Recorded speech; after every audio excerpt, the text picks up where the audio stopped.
Hi everybody, it's Beetle Dave again.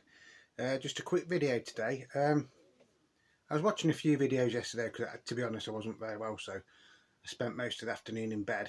But luckily I've got a TV up there so I can watch YouTube and things like that. And I was watching one by one of my record collecting colleagues, Mean Mr Mustard, based in America. And he was saying that he's going to have a purge. He's thinking of getting rid of a lot of his records. Not Beatles records, but a lot of the records that he hardly ever listens to, so that he can concentrate on buying the things that he wanted, i.e. more sort of like Beatles memorabilia and stuff like that. And then he was saying, because he's like 60 now, he wants to concentrate on the things that he missed out on when he was growing up. And it just sort of like got me thinking, and so it's not morbid, but nobody really knows how much time they've got left in this world, do they? I mean, I've just been tidying my music room up, and like most of you know, my music room is basically a spare bedroom. I am lucky to have it. I know I am very lucky to have a room that I can just play my records in, record room stroke music room stroke man cave sort of thing, And it made me wonder. I mean, I've just counted my Beatles LPs, and Beatles LPs on their own I've got over 1,600 of. 1,600 Beatles LPs. Yes, there's many different variations of the same copies. As you know, I love the Beatles. I am a Beatles fanatic. I'm a record collector. So I just thought I'd sort of like share this with you, because it did actually make me think, right? So I've got 15 to 1,600 Beatles LPs, right? But then I've got about another 3,500 LPs. That's everything from the Kinks, Rolling Stones, David Bowie, Sex Pistols, Madness, 50s, 60s, Buddy Holly, Everly Brothers, Manfred Mann. Then we've got T-Rex, you've got punk, you've got new wave, you've got a bit of reggae, you've got a lot of Motown and soul. I've got a lot of like stuff that a lot of people don't really collect anymore, like the old Top of the Pops LPs and things like that. I've got loads of ELO and The Move. I've got loads of Elvis Presley. I've got UB40, Sex Pistols, Madness, and it got me thinking, do I really need all these records? And the answer is, I don't know. I do keep thinking to myself, at some point I've got to sell some of these, but as soon as I think that, I go out and buy more. Then I've got probably 3,000 to 4,000 singles that I hardly ever play. The Beatles ones that I do still play occasionally. Rolling Stones ones I do play occasionally. But I've got boxes and boxes of 50s and 60s records, 70s records, 80s records. Then I've got a load of things that have been given to me over time. So you've got sort of like the opera and things like that, soundtracks to shows and things like that, which again probably aren't worth a lot to me, and I probably will never play them, but they could technically be of interest to somebody else. So it's just got me wondering, do I really need all these records? Now the honest answer is no. I know I don't. I know I don't need all these records. I know I don't need 1,600 or 1,600 Beatles LPs, but at the same time I'm saying that I know that I will never get rid of them, or I hope I never have to get rid of them. Other things, I've got things like the Carpenters and things like that, which are nice to play now and again, aren't they? And I've got loads of stuff from the 70s, Mud, Shawaddy Waddy. Can anybody remember them? Shawaddy Waddy? Yes, I do occasionally play them. And when I say occasionally, it's not like every week or every month. It's like every couple of years probably. But they are still nice to have in your collection. As a collector, I don't just collect things that are of value. Okay, the Beatles stuff probably is worth a lot of money, but that could go down as well as going up come to. But it's like David Bowie. I've got loads of David Bowie albums. I must have best part of 300, no, probably 200 David Bowie albums, plus a box set. you know, and I'm like thinking, you know, I'm not quite as old as Mr. May. I'm sorry, Joe, but you know, I'm not quite as old as Joe. I'm not far off, but I've been thinking for quite a while now. What, you know, if something ever happens to me, what's my missus going to do with all my records? I have gone through a stage now of starting to put little like stickers on the outer sleeves, not on the covers, on the outer sleeves, that will just like basically say what they are. You know, if it's a Beatles record, it will say, you know, please please me, early 60s pressing, good condition, stuff like that. But I don't know, but I can't really put a value on them because I don't know what it's going to be worth when she might have to sell them. Does that make sense to you? So what do you lot think? You know, is there a limit? Is there a limit to how many records you ever going to need? Or technically no, there isn't, is there? Should you get your sensible head on and think, well, if I've got all these records, perhaps trim it down to about, say, 2,000 records. Which still sounds a lot, doesn't it? But then you've got to remember, I've got 1,600 Beatles LPs. So that means out of all the other 4,000 LPs I've got, I would only be able to save 400. And to be honest, I don't know if I could do it. And the reason why I don't know if I could do it is, yes, I've got a load of things that people might think is crap, and I will say that I've got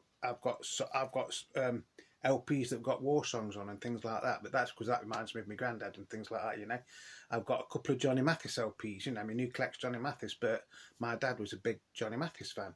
I've got a Roger Whittaker LP because my dad also liked Roger Whittaker. You know, and things like that. So they're like sentimental, aren't they? They're not worth anything. But in the early 2000s, well, 1999, 2000, 2001, I had not a biggest collection as I've got now. I had probably about 3,000 LPs, and I'd sell them all, or basically all of them. I think I kept 10 or 20, and that was it. And as soon as I had to sell it because I needed the money, and at the time that was when CDs were in, so I didn't really get what I would get nowadays for them probably, because there was a hell of a lot of original Beatles LPs and that, and I mean original ones.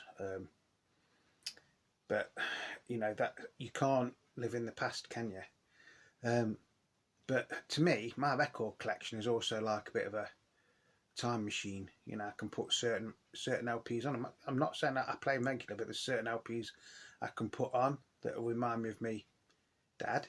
There's other LPs like Buddy Holly LPs. Yeah, you know, me and some Buddy Holly LPs are like 10 a penny, aren't they nowadays? But you know, my mum was giving me some of her like old Buddy Holly and Everly Brothers records and stuff like that. So when I listen to them, I think of the good times that we had when we was kids growing up and things like that. There's records that remind me of my sister, like Status Quo and things like that. There's a lot of records that remind me of my missus. You know, there's records that remind me of my kids, and you know, so it's like, yes, I know I could trim my record collection down in one way, but then I could put them into piles, but then as soon as I put them into piles, I think, yeah, but I might play that one again soon, and things like that. I know there probably is a few records that I won't ever play again, a few, but hand on heart, I still don't know if I'd get rid of them. I know at one point I probably will have to get rid of them, or I'll have to catalogue them all so my missus or whoever's here, you know, one day when I'm not here, roughly knows what there is. I mean, my missus does come in and you know, she knows roughly what, you know, the Beatles and the Stone stuff and some of the Kinks stuff is worth a lot of money, and Small Face and things like that. But then you've got, you know, I've got some records by The Who and things like that, and you know, the Monkees, and you know, I mean, are the Monkees worth a lot of money? I don't know. I mean, sometimes looking on Discogs and on eBay, some of the albums can fetch quite a lot. Don't get me wrong, I haven't got the one that's worth the most money, which was the original version of Head, was it? Which didn't sell, did it? And I don't even know if that was ever released in the UK, to be honest. So, you know, me and Mr. Mayo has just got me thinking. And I think at some time in the future, I will have to think about getting rid of some of my records. But saying that, I've been on the internet today and like, I've been looking at records and thinking, oh, should I buy it? Should I buy it? And some of them are Beatles records that I've got loads of copies of.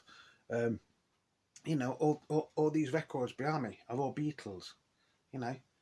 And I don't know if you can see, all them up there are Beatles, all them there are Beatles, Beatles singles there, and I've got boxes and boxes of Beatles singles and ordinary singles in that corner there, and them white boxes. Then you got CDs, you know. I hardly ever play a CD.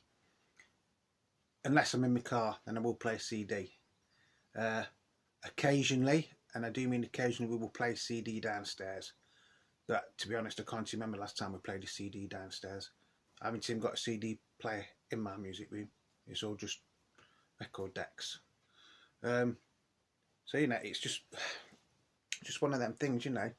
As a collector, when do you say enough's enough? I can sort of see what Joe was saying, that me and Mr. Mayo, but it's going to be hard, isn't it? You know, because some of these records are, you know, might not be worth a hell of a lot of money, but there is, you know, you get attached to them, don't you? And like I say, some records bring back nice memories of people that aren't here anymore and things like that.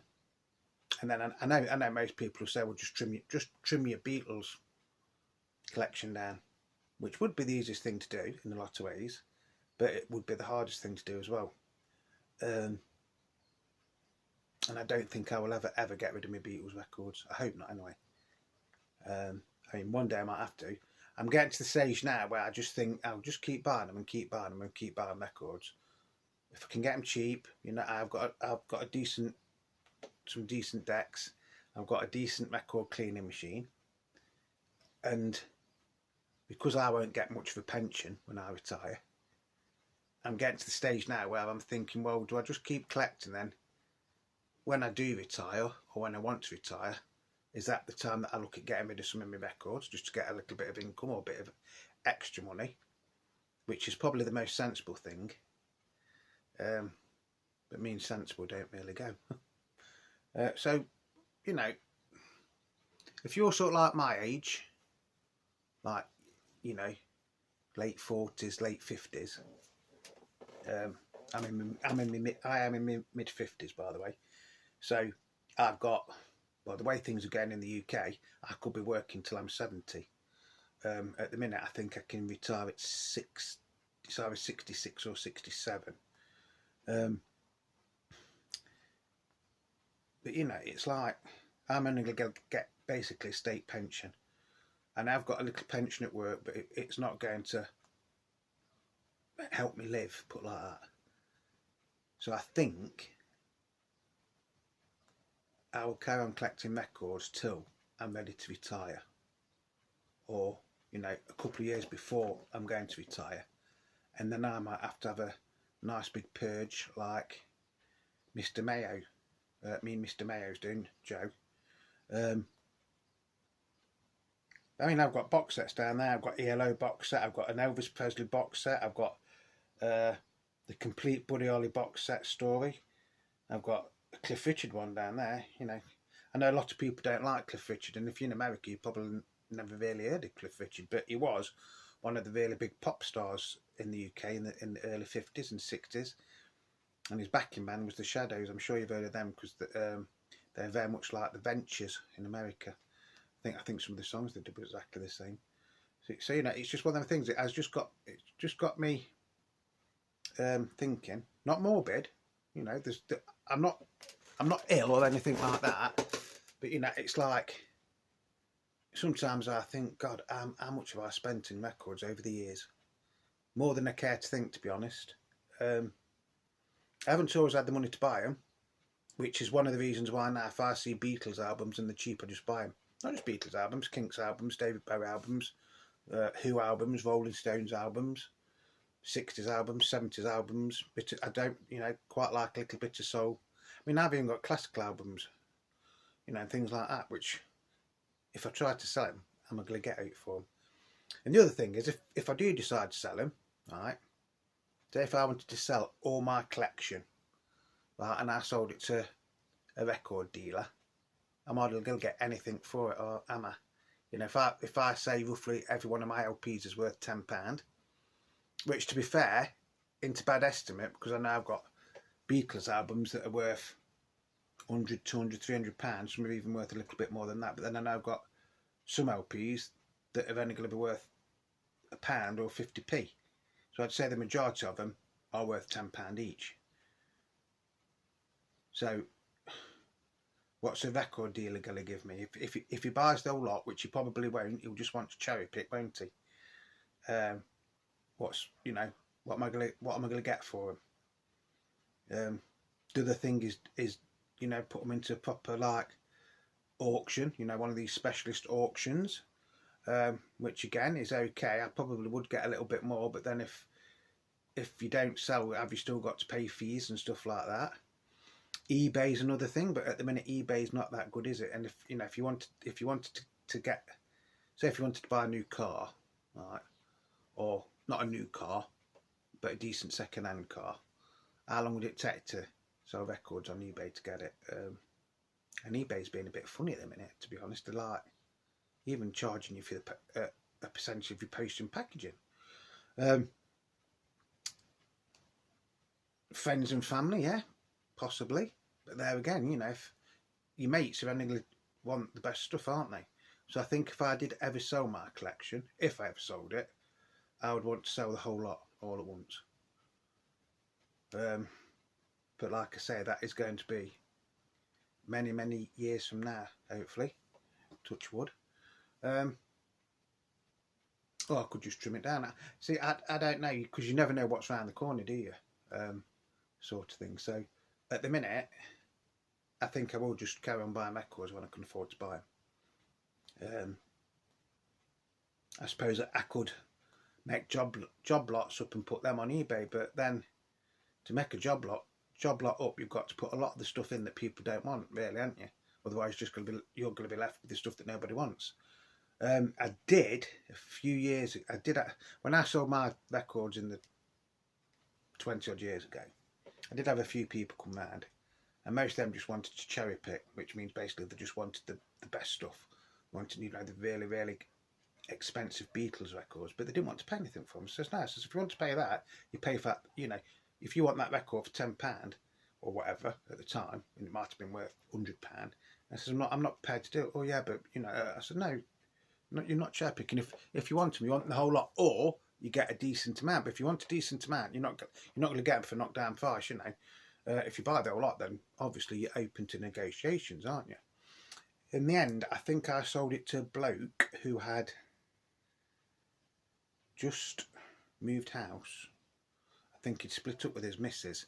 Might come back out. He'd split up from his missus, and she'd kept most of his records. So he just wanted to replace his records, right? So he came round, he had a good look. He goes, yeah. He says, right. He says, what were they up for? So I told him, and he goes, he says, well, there's a couple I don't really want. And I said, look, if you want them, you take the whole lot. Whatever you pay, you're taking the whole lot, sort of thing. So we agreed on a price. It was a decent price, don't get me wrong. A fraction of what they would have been worth today. But he was happy. Because I think he was a bit of a Beatles fanatic as well as a record collector, a bit like me. And like I say, at the time CDs were coming in a bit anyway, so at least I did have the majority of my Beatles stuff still on CDs. So that helped me out because I've got bills to pay and things like that at the time, which wasn't the only reason why I got rid of my original collection. It was one of the reasons. So it's the age-old question, isn't it? What's a record worth? Because at the end of the day, one record, you go on Discogs, eBay, internet, or whatever, might be priced at 500 quid. One record could be worth £500. Could be worth £500. But you've got to find that person that wants to pay £500 for it, haven't you? So although I know all these are worth a hell of a lot of money, I know the ones over there are only worth a fraction of what these are worth. Do you get what I'm saying? If I wanted to put a value on my record collection as it is at the minute, what would it be? Would it be £1,000? Would it be £10,000? Would it be £20,000? You see what I'm saying? It's even hard to work out what it's worth, isn't it? Because you go on different sites and they'll give you completely different values for records. And I've got best part of what, 6,000 LPs. 6,000 LPs, so if they're worth £10 each, what's that? It's a lot of money, isn't it? But like I say, would they sell for £10 each? See, this is what I'm saying. If I sold the whole lot, these are worth a hell of a lot more than them over there. But it's just one of them things, isn't it? You know. Then if I wanted to sell it, which I'm not going to do at the minute, but if I did ever want to sell it, it's only going to be worth what somebody's prepared to pay for it. So I think until I do decide what I'm going to do, I'll just keep on buying records. I've done quite well just lately. You know, over the past year, I've actually scored some real good bargains. I got a black and gold Please Please Me mono, didn't I? That's probably worth 3 times what I paid for it. I bought those 3 original introduced in the Beatles on VJ, and all slightly different label variations. Some mono Yellow Submarines. I got these down here, which are Beatles singles basically from around the world that was owned by Brian Epstein's cousin. And I've got some nice Kinks LPs in the past month. I've got some lovely Beatles LPs in the past month, you know. I've got a couple of Adamant things. You know, it's record collecting's whatever you want it to be. Sometimes I think my collection is going a bit out of control, but then I know there's still records that I want. You know, it's one of them things, isn't it? I know in the next few months I won't be able to spend as much on records as I have been, because we have got something planned, which I can't really say what it is at the minute, but I've got to start saving up for something, just put like that, something nice and something special. But I want to do that without selling any of my records as well. So anyway, I hope that's got you thinking. If you've got any comments or anything, or what do you plan to do with your record collection in a few years' time, or when you become, you know, retirement age, or, you know, you take your car for an MOT and it fails and it's going to cost you thousands of pounds to get your car done. Well, technically then you're going to want to buy a new car, aren't you? So would you sell your record collection for that, or would you sell your record collection to pay your mortgage off and things, you know, things like, would you sell your record collection off to set up in a business?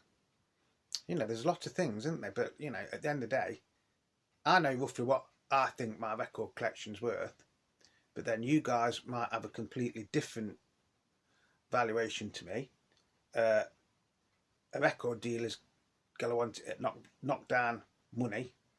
So, like I say, you know, if you collect, this isn't what my collection's worth, but if your collection was, say, worth £100,000, right, he's not going to pay £100,000 for it. No matter whatever is in it, he's not going to pay £100,000. He's going to try and get it for £1,000, isn't he? Or £2,000 or £3,000. Might go up to 10 if you're lucky. But you see what I'm saying. But I do understand why record dealers do that, because if they've got shops and stuff, they've got overheads, and they've got to make a profit, and they've probably got staff and things like that. So I can understand that. But it's like when they take the mickey. I mean, that's like when I sold mine that time. Was going to sell mine that time. And a couple came round to me, they just wanted the best stuff. One of them was a original UK export copy of the Beatles' White Album. So it was on yellow and black parlophone, PPCS and all that lot on it, right? And at the time, I think the book price for that was something like 150 quid.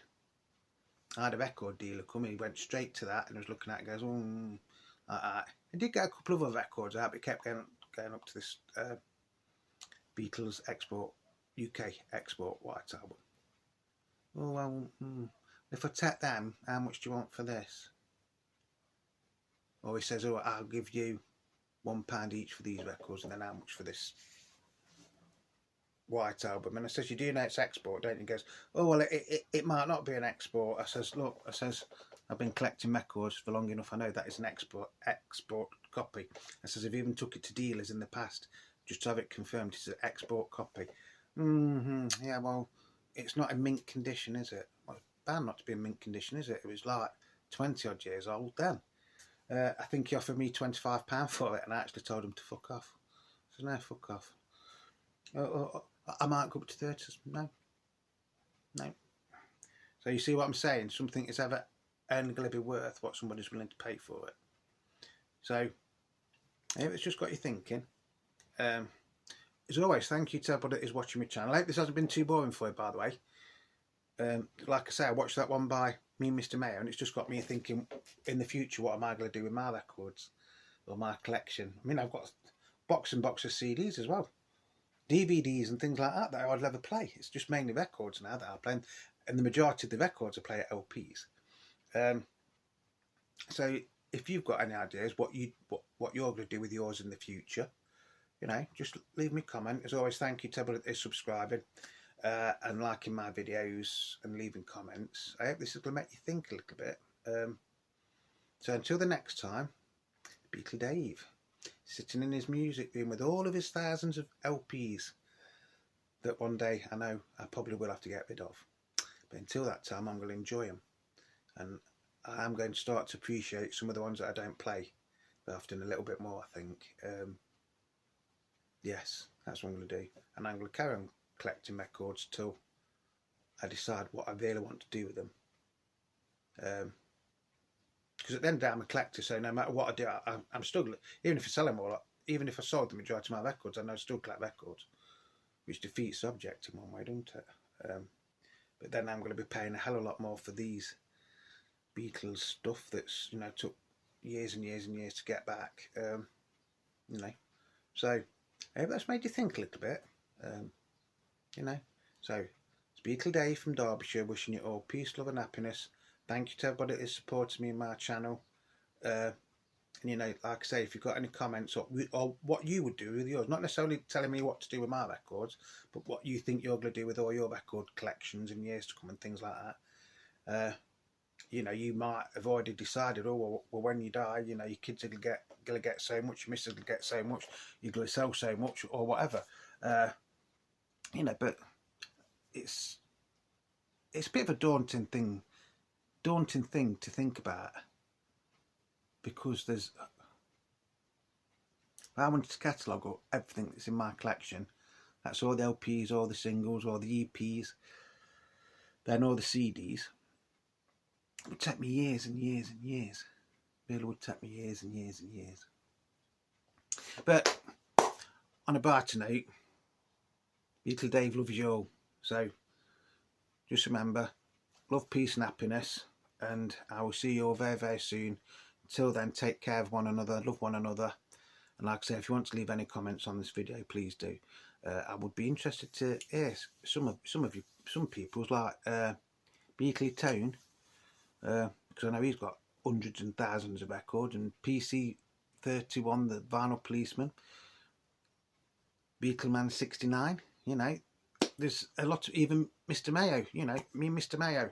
If you've seen this video, you tell me what you'd do if you was me with all my records. Like I say, I haven't got any plans to sell them at the minute, but I know one day I might have to start thinking about it. You know, I might end up in a home, and you know, when I'm old and grey.